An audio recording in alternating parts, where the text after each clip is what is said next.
From impeachments to inaugurations, if it's a political story, we are on the scene. The race for the White House is heating up. We're beating Biden. How dare he say that? If it's breaking news, we're live with the latest coverage. From the White House, the State Department, and Capitol Hill, we know the issues, but above all, we know the players to bring you the latest in-depth analysis on all the key stories that we're covering. I'm Eric Ham. Join me from Washington here on Firstpost America.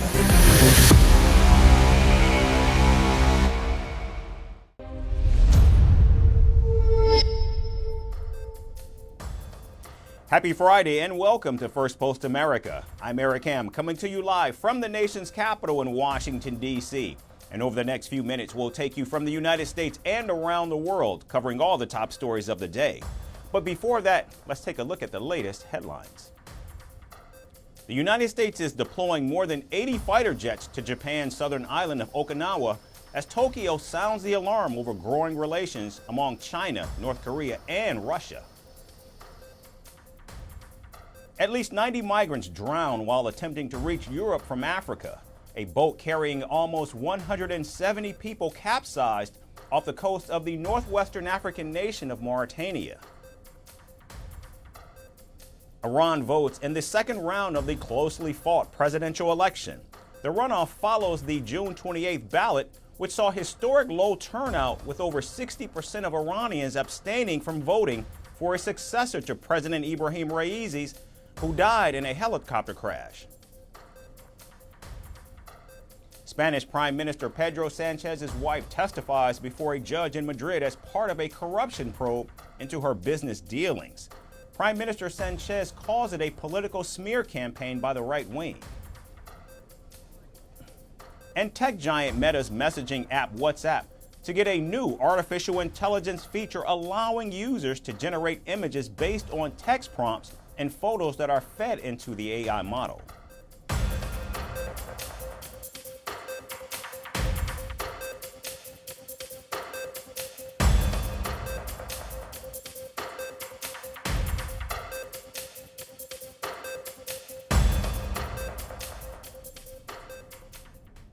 Our top focus tonight is from Britain. The United Kingdom has voted, and they have voted for change. Keir Starmer is now officially appointed as the new prime minister after his center-left Labour Party secured a landslide victory, bringing an end to 14 years of conservative leadership. The Labour Party won a massive and clear majority in the 650-seat parliament. Good afternoon. I have just returned from Buckingham Palace, where I accepted an invitation from His Majesty the King to form the next government of this great nation.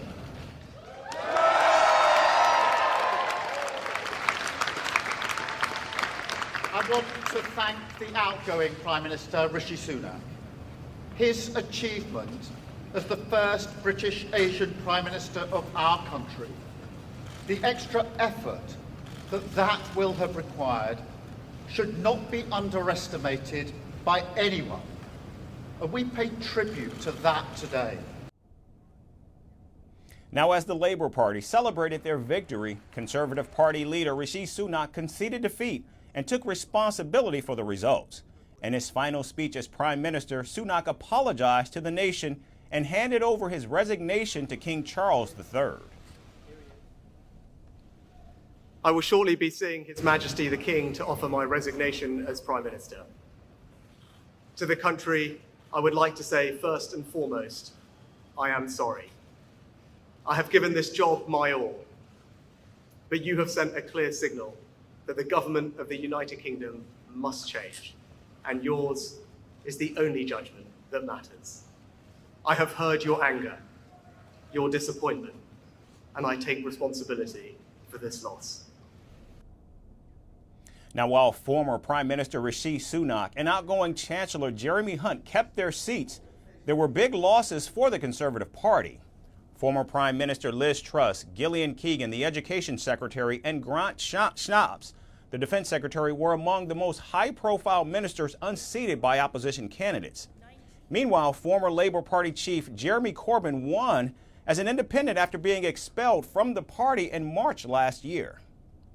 And so this result is, to me, a resounding message from the people of Islington North that they want something different, they want something better, and in the new government that's coming in, they're looking for an end to things like the two-child benefit policy cap. They're looking for regulation of the private rented sector. And in another breakthrough, victory and celebrations also briefly touched the right-wing Reform UK party. Populist lawmaker Nigel Farage won his first ever seat in the British Parliament after 7 consecutive attempts. It's not just disappointment with the Conservative Party. There is a massive gap on the centre-right of British politics, and my job is to fill it. What is interesting is there's no enthusiasm for Labour, there's no enthusiasm for Starmer whatsoever. In fact, about half of the vote is simply an anti-Conservative vote. This Labour government will be in trouble very, very quickly.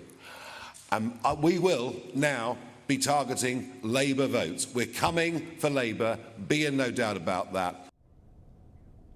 Now it turns out that Conservatives were not the only ones who suffered a humiliating defeat.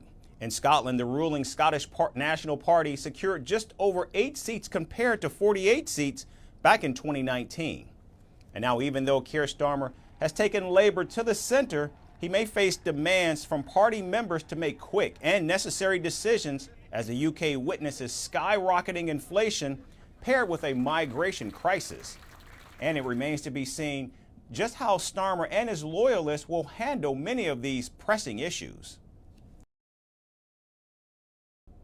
And from one election to another, Russia's Vladimir Putin says he still prefers President Joe Biden over Donald Trump as the next commander-in-chief of the United States. His remarks come despite the Democrats' poor performance in the presidential debate just last week. The Russian leader acknowledged that he saw some fragments of the presidential debate before adding that he doesn't really pay attention to what's going on in Washington. Yeah, I saw some clips of the US presidential debate. I have enough things to do, so I don't really pay attention to what's going on there. Moreover, in the comments of the media, they always have certain preferences. Some are for and some are against. Now, this is not the first time that Putin has expressed his preference for President Biden. In February, he said Russia would prefer to see President Biden win a second term and described the Democrat as more experienced and a predictable leader than Donald Trump. This was even after President Biden called Putin a, quote, crazy SOB, end quote. Listen, we talked not long ago, and you asked who would be preferred as the future president of the United States. I said that we would work with any president, but I suppose that for us, for Russia, Biden is more preferable.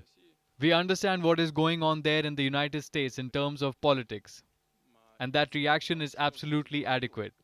This means that I was right. What I said was for our audience first and foremost, and not for Americans. You are a Russian journalist after all, and you asked what was better for us. So I told you then, and I confirm and I repeat it now. Biden is better. Now, on Thursday, Putin also said that Donald Trump seems to be sincere about wanting to end the war in Ukraine, but he does not know how the former president plans to do so if, in fact, he's reelected. The fact that Mr. Trump, as a presidential candidate, declares that he is ready and wants to stop the war in Ukraine, we take this quite seriously.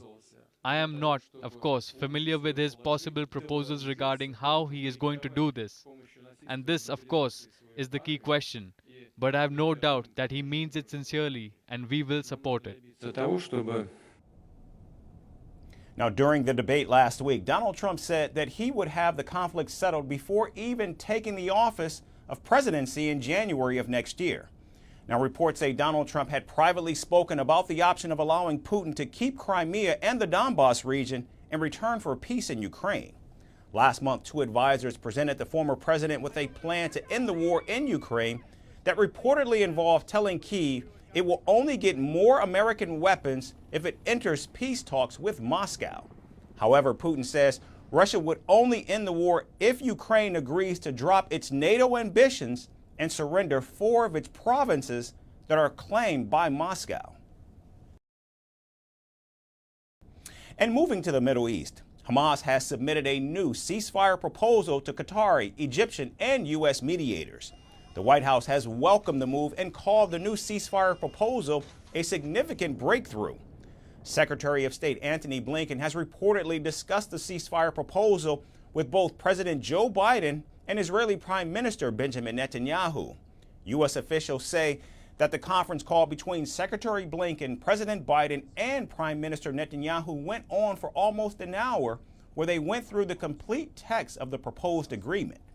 Now, after the phone call, Prime Minister Netanyahu announced that he would send a delegation to Qatar for talks with officials from Egypt and the United States.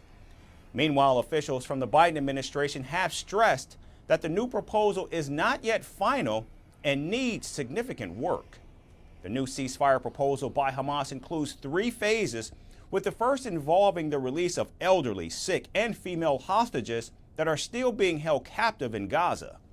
Hamas also demands a complete withdrawal of the Israeli military from Gaza and the release of Palestinian prisoners held by Israel. The second phase includes the release of the remaining hostages, as well as the bodies of those who died in captivity. And finally, the third phase centers on the reconstruction of the Gaza Strip. And Hamas also wants the mediators to guarantee a truce on behalf of Israel between the transition time from the first to the second phase. Now, however, Prime Minister Netanyahu has cast doubt on these demands and vowed to complete the destruction of Hamas. Meanwhile, thousands of Israelis protested against Netanyahu and urged him to take the hostage deal or resign, while even some are requesting President Biden take over the negotiations. We are hoping that the current negotiations will bring about peace, and they will bring about a return of the hostages, and they will bring about a better future for us, and that we will have elections here in Israel, and that we can rejoin the community of democracies in the world. We're here to demand that the Israeli government accept the ceasefire in accordance with Israeli military professional opinion. The Israeli military says this is it. This is the time to accept the ceasefire in order to regain Israeli security, to allow the military to rebuild, to allow the Israeli people to regain belief that it's possible to live in this country, and to bring the hostages home. And for all of these reasons, we need to accept the ceasefire now. And I do hope that the U.S. government and Biden can force Israel's hand if necessary. Now, time and again, ceasefire proposals have been rejected by either Hamas or Israel.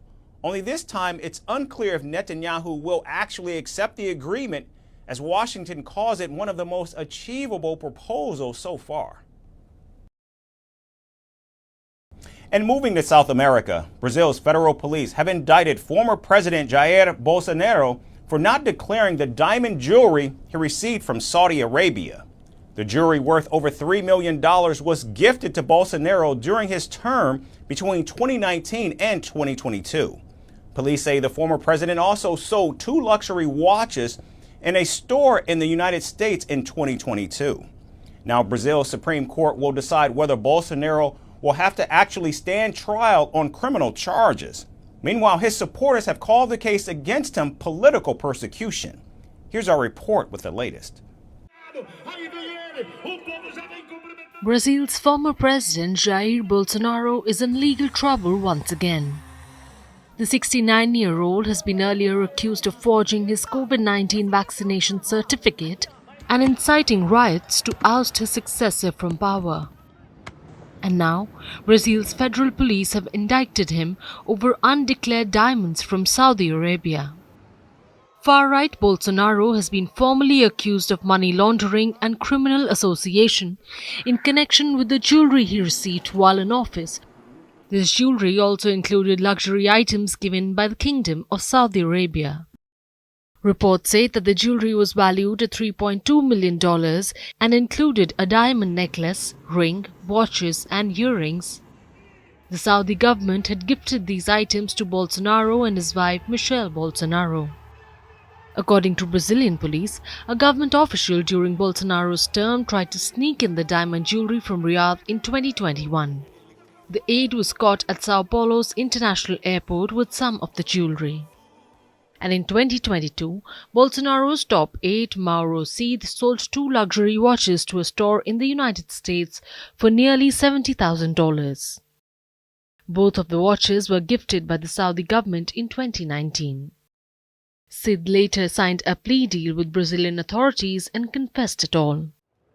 Notably, Brazilians are required to declare goods worth over $1,000 if they are arriving by plane from abroad. And for any amount above that exemption, citizens have to pay a tax equal to 50% of their value. The jewelry would have been exempted from tax had it been a gift from Saudi Arabia to Brazil and added to the presidential collection. Instead, Bolsonaro decided to keep the gifts for himself, that too without declaration. The latest police report is yet to be reviewed by Brazil's Supreme Court, which will decide whether to file charges and force Bolsonaro to stand trial. The former president's eldest son and sitting senator Flávio Bolsonaro took to X to call the indictment against his father blatant and shameless.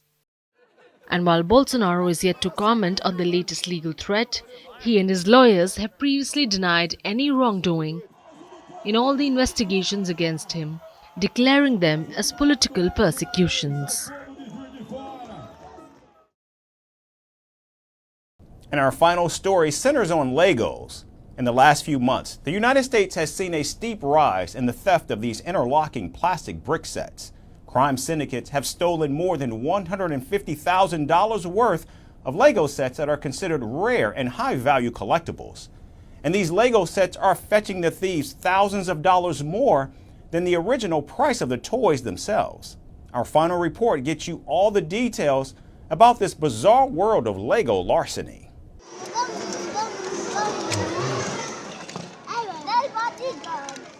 In a world where kids dream of building castles, spaceships and dinosaurs with their trusty Lego bricks, it seems grown-ups too have decided to take a piece. They are doing it by swiping those bricks right off the shelves. However, these grown-ups are not using their credit cards. Instead, they're doing it at gunpoint. Lego thieves are on the loose in the whole of the United States. They're now using their ski masks and crowbars to steal Lego bricks. And not the regular ones, but the high-end and high-value sets, the rare or collectible ones. The California police recently busted a pair involved in a retail theft ring. They recovered over 2,000 boxes of Lego toys. Each item was valued between $20 to $1,000. In the city of Philadelphia, a string of Lego thefts hit stores like Barnes & Nobles and Target. The sets stolen from there were priced between $250 to $1,000. Then, in Canada's British Columbia, police seized more than $150,000 worth of Lego sets. This is like the building blocks of a criminal empire. Lego products, especially those fancy sets priced from $100 to $1,000, have become the favorite loot items for modern-day bandits. It seems like stealing cash and cars might soon become a thing of the past. From solo shoplifters to full-on crime syndicates, these Lego larcenists are targeting stores, knowing that they can score big bucks on the resale market. But how have these Lego bricks become modern-day gold? Retail crime experts spill the beans. Lego sets are the new hotcakes. They are easy to resell, tough to trace, and fetch nearly full retail price if they're in pristine condition. Even used sets in decent shape can snag 50% of their original value. No wonder these plastic bricks are such a steal. Legos have now joined the illustrious ranks of the top 10 most stolen retail products. They're rubbing shoulders with stalwarts like branded denim, designer handbags, and Apple gadgets. Experts say the uniqueness of Legos are fueling their demand in the market.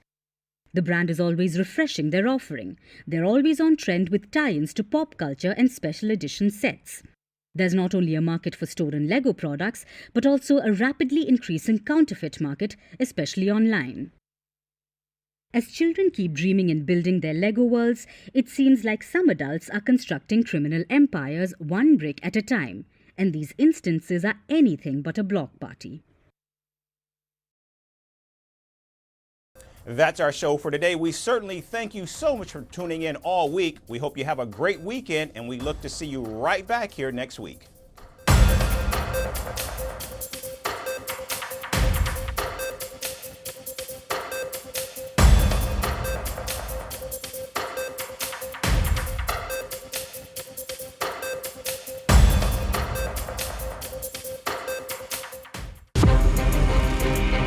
From impeachments to inaugurations, if it's a political story, we are on the scene. The race for the White House is heating up. We're beating Biden. How dare he say that? If it's breaking news, we're live with the latest coverage. From the White House, the State Department, and Capitol Hill, we know the issues, but above all, we know the players to bring you the latest in-depth analysis on all the key stories that we're covering. I'm Eric Ham. Join me from Washington here on First Post America.